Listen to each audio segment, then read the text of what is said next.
So welcome everyone to this interview. We are coming from Kitale, Trans Nzoia, specifically in CBE and STEM Secondary School. I'm with the deputy principal and I want him to share some wisdom with us. Mwalimu, please welcome. Thank you, Mr. Skuku. My name is Eric Kibet.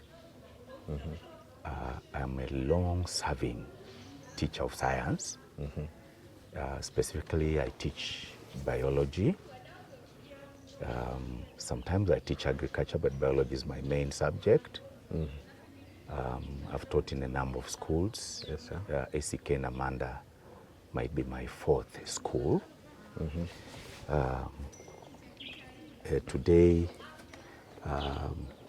I feel honored that you have welcomed me to share what you are calling wisdom. Yes. However, wisdom is very wide. It's a very wide subject. Yes. You cannot pinpoint one area because every area of human endeavor requires its own wisdom. So I have made a decision following your invitation that today I want to share on the issue of STEM education. STEM education. Yes, sir. As you are aware, Mr. Skuku, STEM, which in full means science, technology, engineering, and mathematics, is now being emphasized. It has been emphasized for a little while, but when the government of the Republic of Kenya adopted this new system of education called CBC, now renamed CBE, there is a renewed call for us to embrace science, technology, engineering, and mathematics. The thinking, and this I agree, is that if we have a large number of our students embracing STEM, we are likely to transition faster as a country into a newly developed country status where second world countries like the Asian tigers now are. And so as a science teacher, I've kept asking myself a few questions. First, we know that the government, the Ministry of Education, the Teacher Service Commission are collaborating to do what is called retooling for teachers of science, of course other teachers as well. But the question still remains on how prepared are we as teachers of STEM subjects to leap to the next level in our country. And I have been nursing a few worries. As a long-serving teacher of science, I've been nursing a few worries because I've had the benefit of being taught science more than 30 years ago. I've had the benefit of teaching science in fairly big schools, some smaller schools. And I know that there is a lot of pressure on resources at the school level. If any teacher wishes to provide excellent learning and teaching at the school level, there is a lot of pressure. So that has caused me worry, and I'm not very certain that we are prepared as teachers of science to leap to the next level. One big problem, Mr. Skuku, Yes. is that a large number of our schools do not have adequate laboratories for effective teaching of science. I have in mind, for example, facilities like fume chambers. Teachers of chemistry would attest that when preparing pungent gases like chlorine, sulfur dioxide, you need a fume chamber. Yes. Which can suck out these gases. Most of our laboratories are not equipped with that very basic facility. And so you find when a teacher is performing such a practical, he's inhaling, the students are inhaling the pungent gases, and their lifespan is at threat if we don't do something about re-equipping our science laboratories.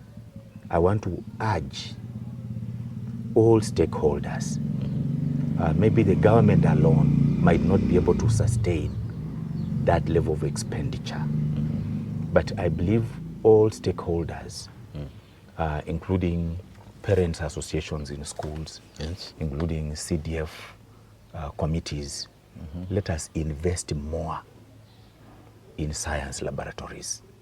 Otherwise, as it is now, we want to leap through STEM.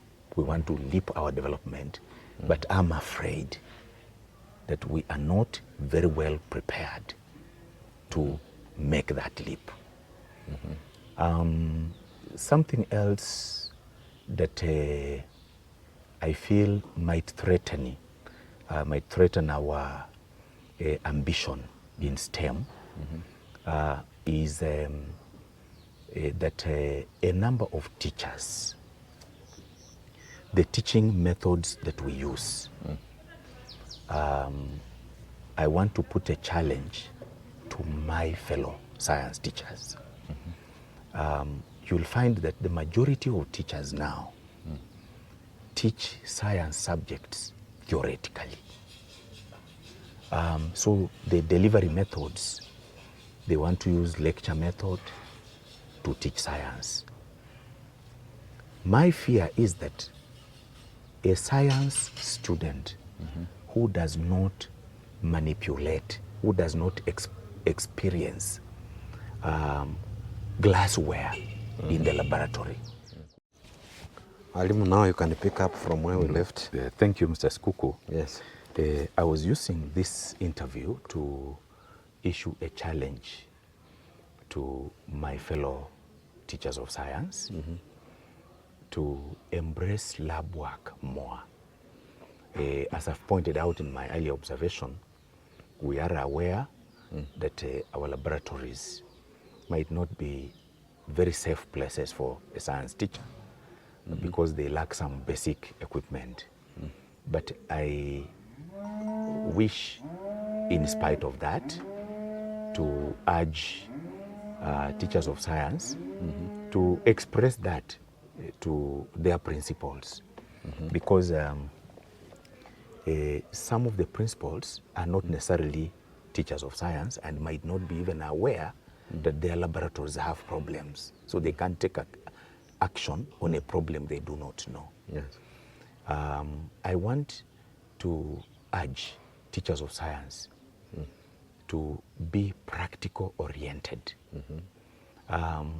Every practical subject, every science subject has a double lesson per week, which unfortunately a number of science teachers use to teach theory instead of being in the lab.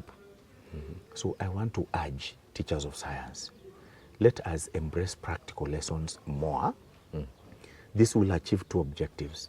One, you will create interest, you will capture the interest of learners in STEM subjects. Then number two, you will give these children confidence to study science beyond high school. And so without anything else, without any other intervention, we shall be able to realize the CBC objective of converting at least 60% of our learners into STEM students at the college and university level. So that's the challenge that I wish to issue to our fellow science teachers. Let us be practical oriented. Let us enable learners to handle glassware, to handle realia in laboratory settings. Let us not teach science theoretically. I think that can achieve a number of objectives as stated earlier. One challenge that I wish to also issue through this interview is to school principals. Principals of schools, I want to challenge our dear principals to understand that if you don't see practical work going on, you know, in laboratories in your various schools, then you should be aware that the teaching of science subjects in those schools is below par. Is below par, and you must find a way through your method of supervising curriculum implementation at the school level. It's important to even ask teachers of science, if you see that they're not embracing practicals, it is important that you make interventions. I am aware that running science labs, buying practical materials may be expensive, and we all appreciate that schools are constrained financially.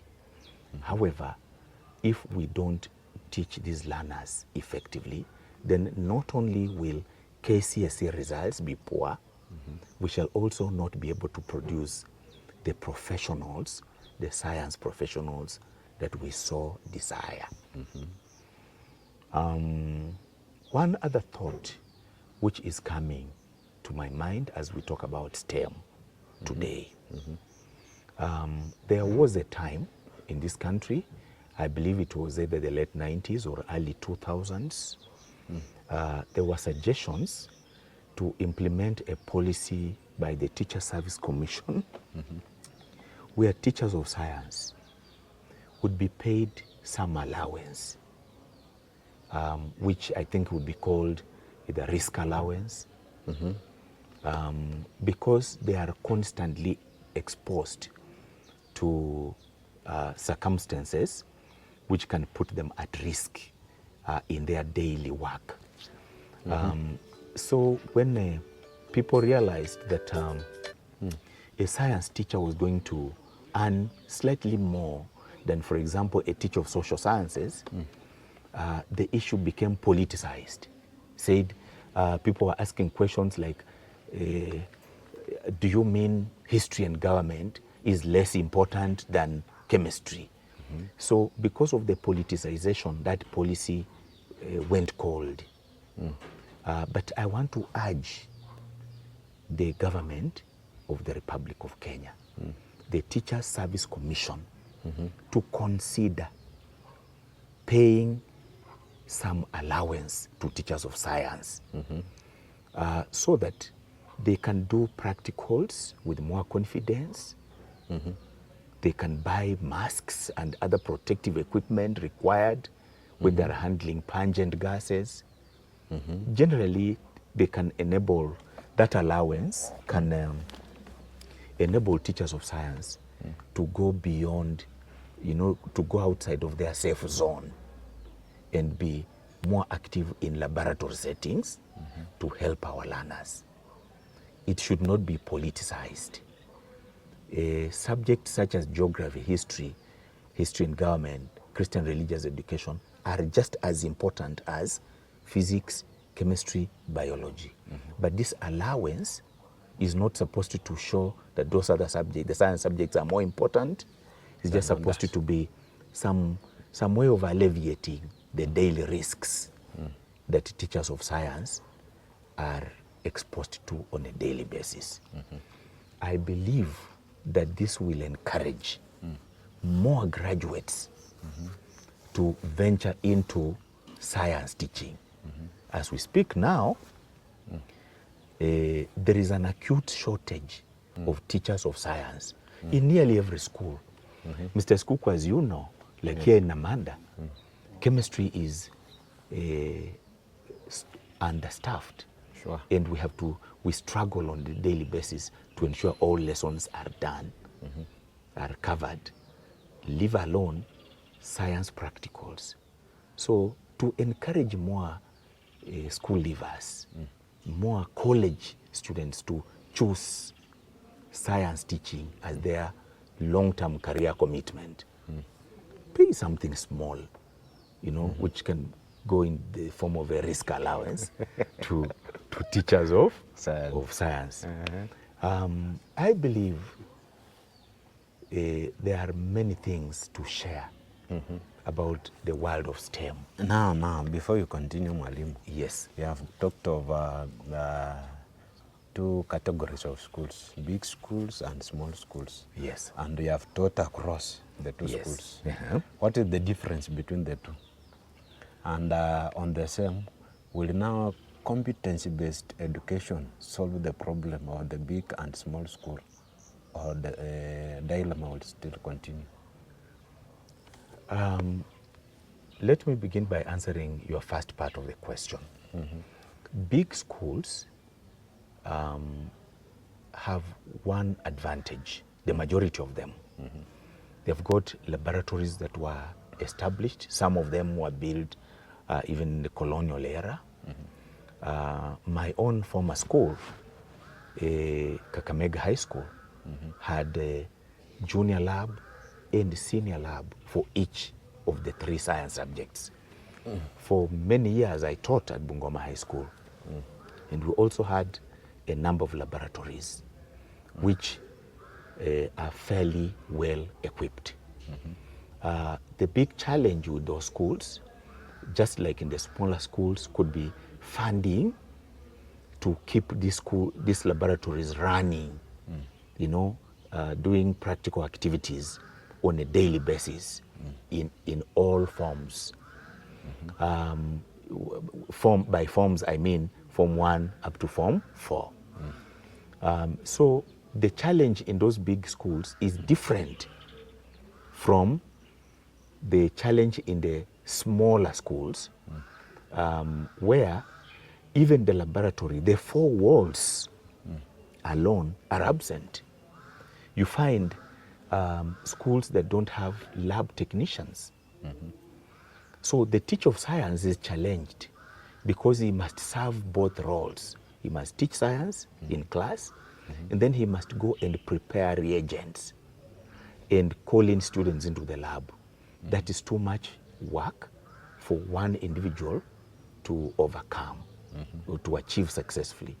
And so many teachers in such smaller schools not only lack laboratories, but they also lack the assistance of laboratory technicians, because they must play a double role of teacher and lab technician. The second part of the question is asking whether the competence-based learning, competence-based education is going to solve that problem. In theory, yes. We strongly believe that the government is committed this time to support schools to establish, especially those schools which have selected the pathway on STEM. If those schools can be assisted to put up modern school laboratories with the necessary equipment. This is fairly costly, but I strongly believe when the government directs its resources there, it can be achieved. So yes, the CBC can achieve, can cover that difference, that gap which has been existing in the area of science, technology, engineering, and mathematics, if the government directs funds there. Now, another question is on the same equity and access of education. Do you think that now the learners in these small schools are disadvantaged compared to those ones in big schools in terms of equity and accessibility of education? The government, to the best of my understanding, is committed to achieve both equity and access. By access, the government is determined to equip what have previously been called CDF schools, because they don't have any source of funding except from CDF committees. These schools are now being elevated to the extent that they can make education accessible to children whose families cannot afford to take those children to bigger schools far away from home. So the smaller schools,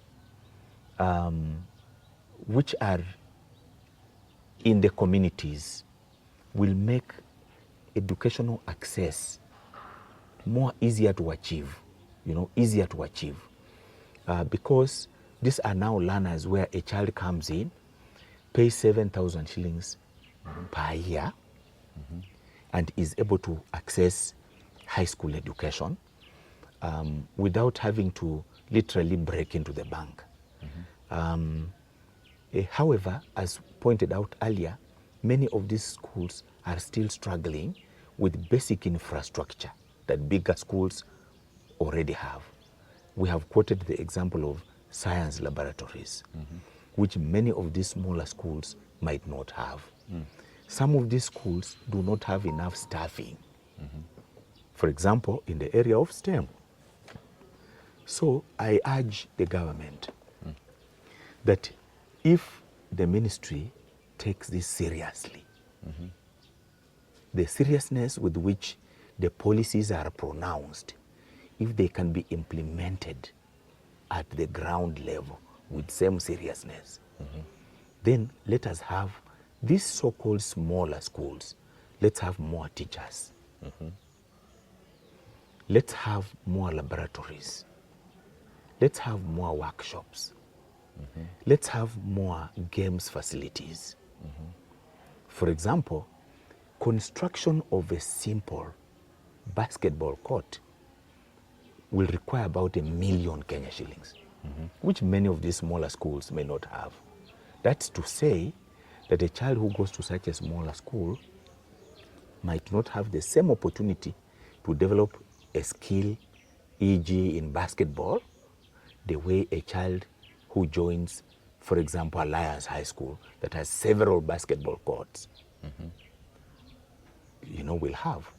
So I agree that the government is doing its best, but on the ground, there is more urgent need to avail these facilities so that a child learning in SK Namanda should be able to access, to develop talent, to learn in the same similar environment as that one who is joining. For example, Mangu High School, Alliance High School, Stare Boys Center or Stare Girls Center, because previously parents have been having a rush for those schools. Why? Because they know that their children are going to have better quality learning in those environments than in the smaller local school. If we try to equalize the resources in the smaller schools, we will have that balance naturally leveling out. Now, from your view, what is the future of CBC? When asked about the future of CBC, my answer would be that the future can be bright if the government is determined and serious with the implementation process.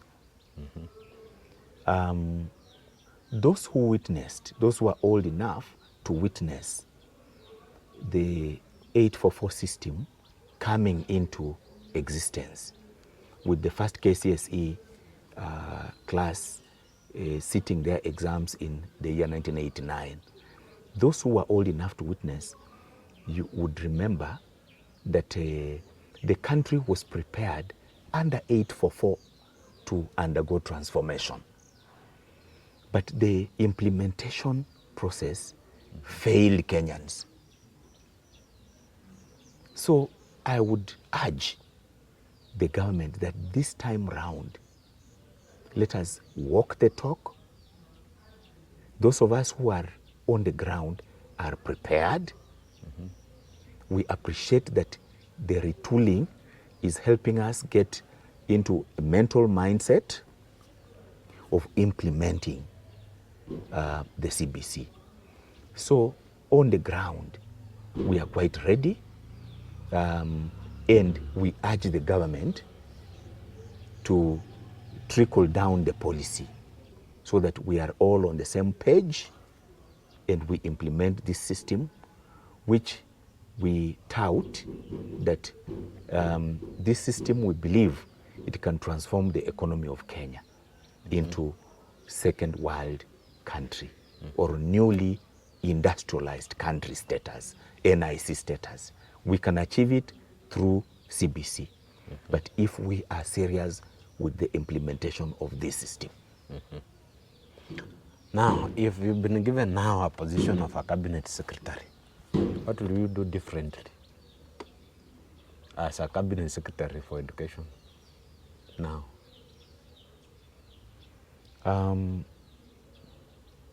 What I can answer to that is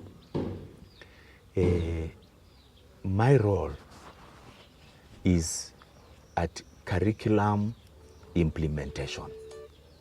I have never thought about being at the policy level. But if I was pronounced cabinet secretary for education, specifically, one thing I would ensure is to improve funding to schools. Right now, we are aware that that is the hue and cry of school principals, the issue of capitation. Money trickles down, sometimes it's dry, and the principals are really struggling to keep schools going. So if somebody made me cabinet secretary, the first question I would ask myself when I step into the office is, how can I get funds to flow to the school level? Because even these issues we are discussing of implementation of STEM at the school level are dependent on funding. So that is what would concern me the most. How do I get government resources to reach the school level and help to implement government policies as pronounced at Jogo House? How can they get down? How can they be implemented at the school level? How do we get funding into school accounts? More funding. And especially funding of STEM subject implementation. Thank you, Mwalimu. Now I want to take you back. I want you to share your journey of childhood until you became a teacher. What brought you or what motivated you to become a teacher through your high school, primary, where you went to school? Thank you. That would be a very long one. Yes. Because 56 years ago, I was born in a little village called Nangeni in Bungoma County. At that time, it was in what we used to call Kandui Division. Now it is part of Bumula constituency. I attended Nangeni Primary School from the years 1974 to 1980 when I did my CPE exam, Certificate of Primary Education. You would recall that was the primary termination exam in the previous, what we used to call the A-level system of education. I was able to excel in my KCPE exams, CPE rather, exams, and I was selected to join Kakamega High School. Now, the journey was a little difficult because my family circumstances, were low income. And I'm always grateful to my brother David, because starting off my journey in education was a bit challenging. But then when I was in Form 2, my brother was able to finish college, get a job, and he took care of my school fees through Kakamega High School. From there, I joined Egerton University, where I studied agricultural education, and thereafter joined the teaching profession. I believe the year was 1992-93. So I've been in this profession for quite long. I think I've been, churning out students for the past approximately 33 or so years. So trust me, I have quite some experience in this profession.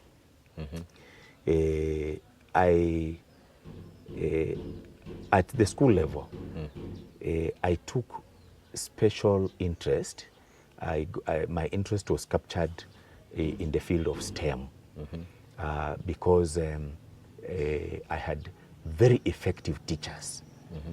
One of the most effective teachers that I learned under was Mrs. Rosemary Kwendo, who later on went on to become principal at St. Mary's Girls Mumias. I believe now she's retired. I always look back, the person who captured my interest in chemistry was Mrs. Kwendo. Another teacher was Mr. Felix B. Lanya, who went on, got a PhD, taught at Egerton University. I believe he's now retired. So trust me when I mention STEM, I have a fairly strong comparison of how STEM subjects were taught then and how STEM is now being taught. And I believe the quality of teaching of STEM subjects has declined. Why has it declined? I strongly believe it has declined because the resources we have mobilized at the school level into science teaching have also been declining with time. And many teachers are unable to sustain the same quality of teaching that was available in schools many years back. So if we don't do something, as suggested earlier in this interview, if we don't do something deliberately, then the quality of STEM teaching may continue to decline. But if we deliberately direct resources, then we can achieve one of the main objectives of CBC, now CBE. We can achieve more students going into the STEM area. I believe I've given tidbits about my journey. Yes. Yes. Now, any challenges as a teacher? All these years you have been teaching? Wow, those would be fairly many. Yes. One of the challenges of the teaching profession is that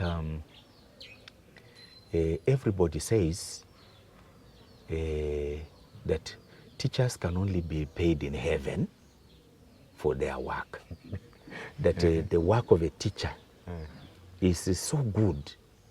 A teacher serves humanity, and it's impossible to adequately compensate a teacher.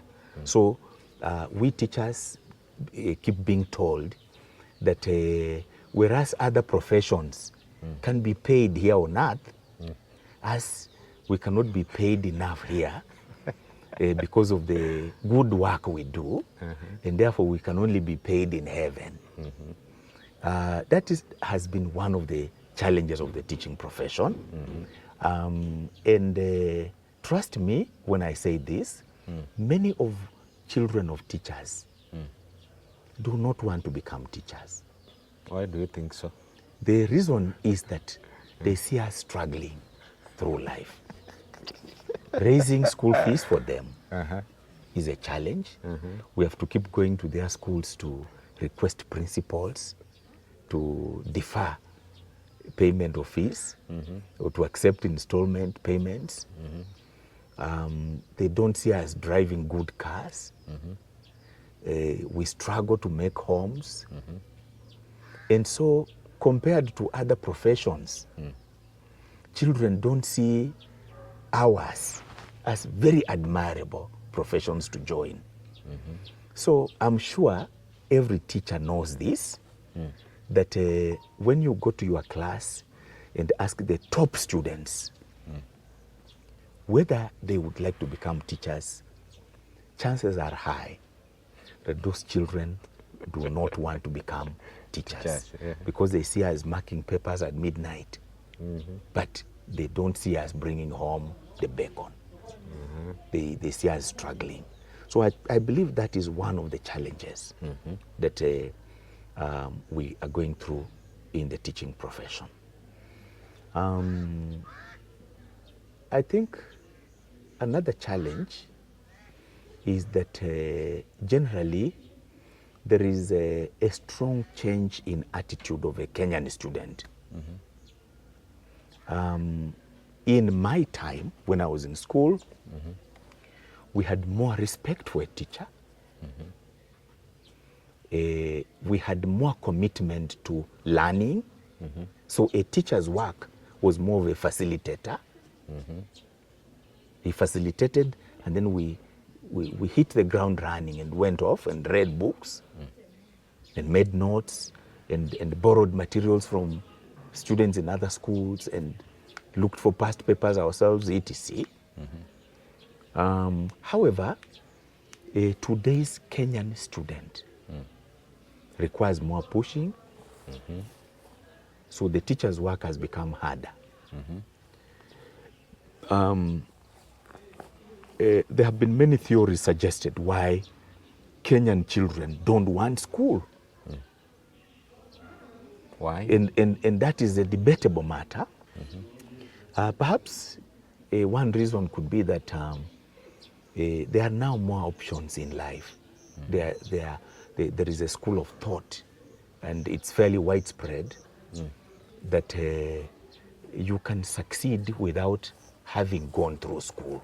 We even have politicians who have gone on TV to say, okay, I didn't finish school, but here I am with my Mercedes Benz.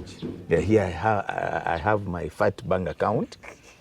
Many children in Kenya may be buying into that school of thought that I can succeed without school. And so they're only coming to school because there's nowhere else for a person of that age to go.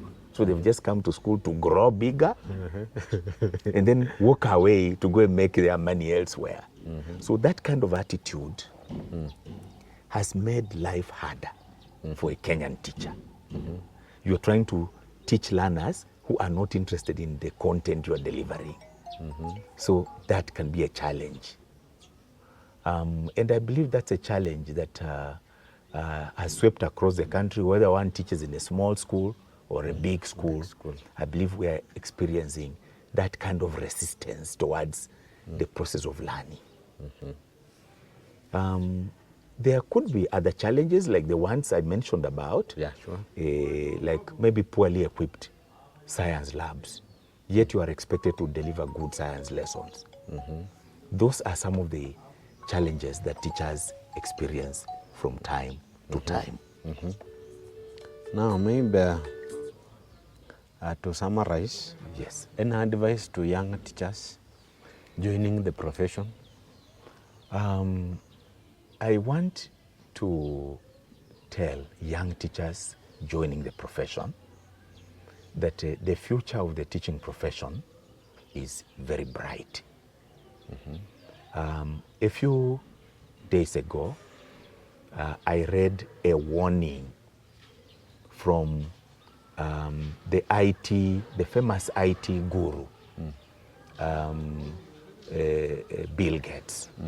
And Bill Gates was warning about jobs that AI will take over. He mentioned about, several professions, for example, procurement and supply chain, etc. Those are jobs that AI may eventually take over. The teaching profession is not one of those jobs. the future of the teaching profession will require us, because it is very bright. It involves empathy, it involves sympathy, it involves sitting with the learner and sharing the emotions of that learner, which a robot cannot do. So I see a future where the teaching profession will continue to be in demand and a source of employment, if you can consider it that way. So as a teacher, you are very important, because without you, we cannot produce doctors, we cannot produce engineers. Now, in fact, Mrs. Kuku, how I wish that the government realized that if you want to produce very many engineers to develop this country, simply treat teachers of mathematics and physics very well.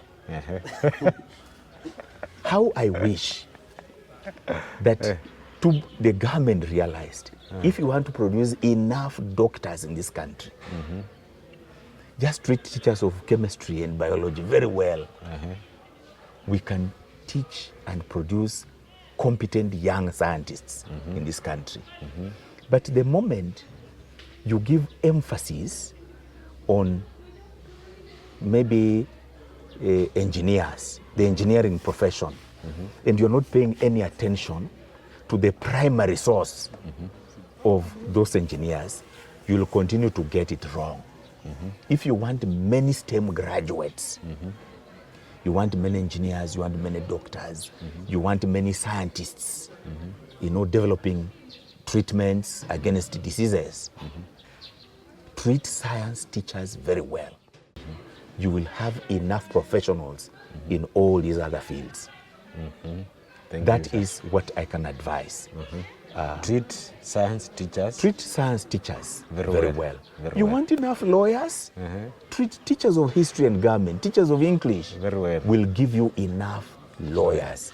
But don't emphasize law and forget where the lawyers are being sourced from. Thank you very much for interviewing me, Mr. Skuku. You're welcome, sir. Yes. If you have not subscribed, subscribe. I'm giving you 3 seconds. 1, 2, 3.